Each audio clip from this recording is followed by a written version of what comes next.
Hey, while you're there, I want to talk to you about why people buy. I'm Sean Wynett with Blue Cow Marketing, and this is one of the lessons in our Digital Marketing 360 course, and I wanted to share it with you today.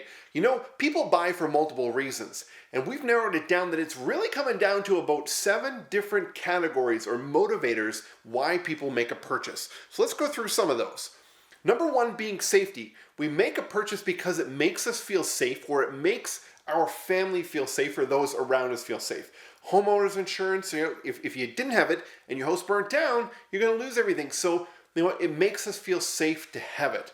Adventure being the next one. I mean, I love ATVing, being outside, off-roading, right? I don't buy it because it makes me feel safe. I buy it because it's a sense of adventure. So that's one of the reasons why people make a purchase. Significance, right? We all want to search for that real feeling of significance in our life. And that's one of the big motivators in making people buy, is because buying that purchase of that product, whatever it is, it could be a vacation, it could be a boat, a car, a piece of jewelry, clothing. It makes us feel significant.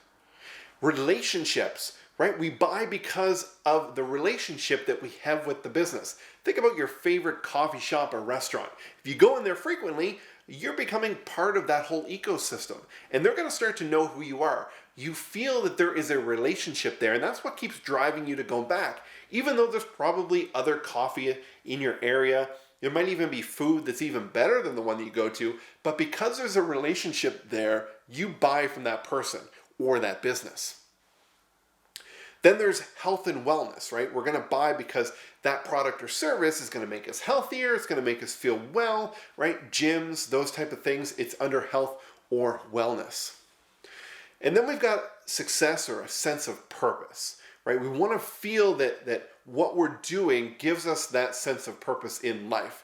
And that can be around different courses or programs that you buy, or it could be adventures. So maybe you're going to go on an exchange or a trade mission, things of that nature. It gives you a sense of purpose and you feel successful. Or only people that reach a certain level of success could buy this thing that you're looking at buying, or this adventure, or whatever it is. And if we buy it, we're obviously at that level of success, which kind of falls into the whole growth and education side. There are people out there who absolutely love educating themselves, growing, expanding their mind, learning new things. And when we grow as a human being, as we grow our mind, that is something that really we're searching to keep buying more, experiencing more, going back to school, taking courses, continually educating yourself about what's going on so that you can be the best that you can be at what you do and ultimately have growth in education. So when we look at that, those are 7 different areas that people buy, categorized under those. But now, when do people actually make the decision to purchase? Right? There's 3 different things that people will buy. These are called triggers, buying triggers. And they've been categorized under these 3 different categories. The first being gain, personal gain. So when we think about that, what are we going to gain from this purchase? And it could be that it's going to put us in a better place. It could be, hey, we're gonna pave our driveway because for years it was dirt and now we're gonna pave it, right? Our personal gain behind that is that we're gonna have a nice smooth driveway. It's gonna be easy to move snow. It's gonna be fun in the summer. The kids can play hockey, can play basketball on it, right? It's those type of things. What are those personal gain elements? And those are usually towards purchases, right? You don't necessarily buy life insurance for personal gain, right? It's not going to happen. So we need to look and categorize what we're going to do with that. Next is fear, right? We buy because of fear. Let's go back to that insurance example. You're going to buy house insurance because what if the house burns down, right? That fear of what if something happens that's going to cause that issue to be painful and really traumatic in your life. Or maybe we're going to buy the best helmet possible because we have a fear that if we get in an accident, right, our little noodle head up here is going to be hurt. So we want to make sure we got the best one. And you've got the fear of missing out. You got the fear of social shaming, and not in a negative way, but why do we buy the latest iPhones that are out there? This isn't the latest one. This is an 8, but still, you can buy this for gain, personal gain, right?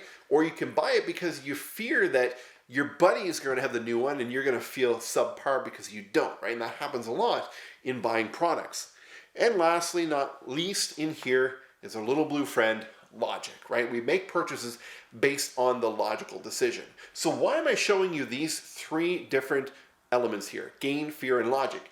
Because these will help you build better headlines in your copy. These will help you build better sales copy, build better product videos, because you can talk to them and talk to your prospects and your potential customers about these things. And there are certain products and services out there where you could take it and you could spin that copy and talk on a gain point, talk on a fear point, talk on a logic point. And the cool thing about this, if you find the psychology really cool, is that you can take a product and you can show it to a group of like 100 people that are going to buy, and each of them are going to buy for a different reason. Some will buy for gain, some will buy for fear, some will buy for logic, some won't buy for fear, but they'll buy for gain, right? So there's interchangeability there. And one of the things that you got to make sure is that any of the marketing systems or campaigns that you build will touch on these different elements, because you don't know what their main buying point is initially.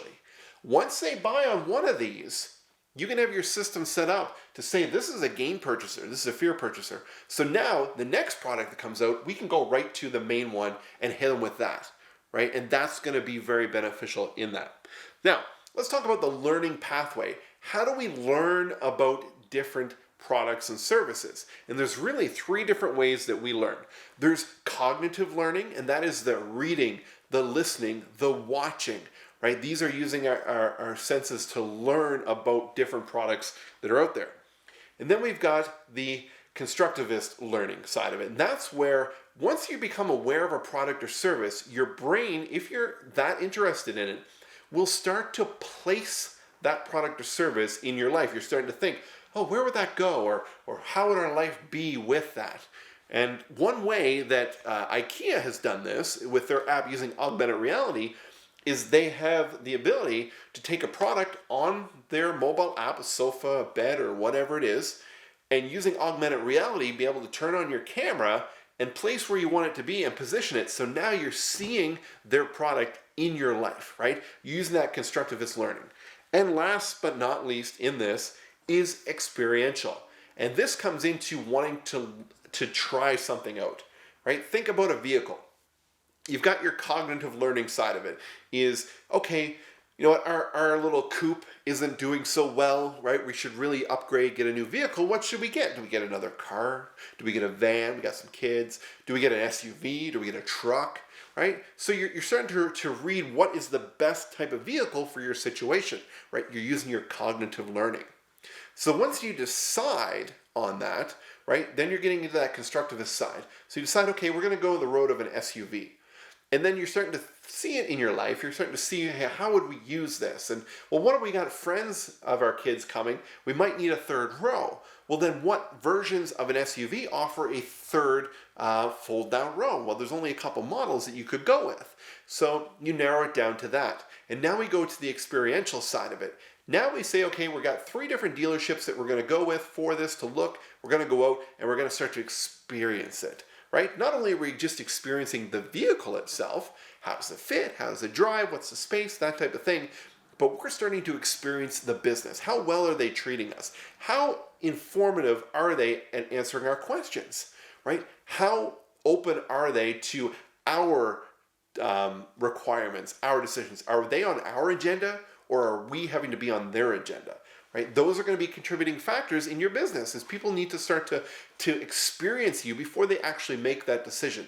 And the cool thing about this is when you take these 3 different areas and we shrink them up and we bring in that buyer pathway that we talked about, the awareness stage, the consideration stage, and the decision stage. And I know you guys haven't seen this because this is in a previous lesson of the course, but this is the buyer pathway here, that we go from awareness of a problem to then considering how they are going to solve that problem with the products or services that you offer, and then making a decision, right?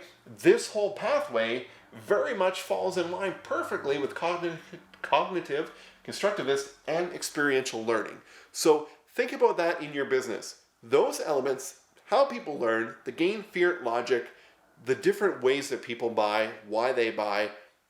It's not just a random guess. There are motivating factors that come into play with everything that every person buys every day of their life.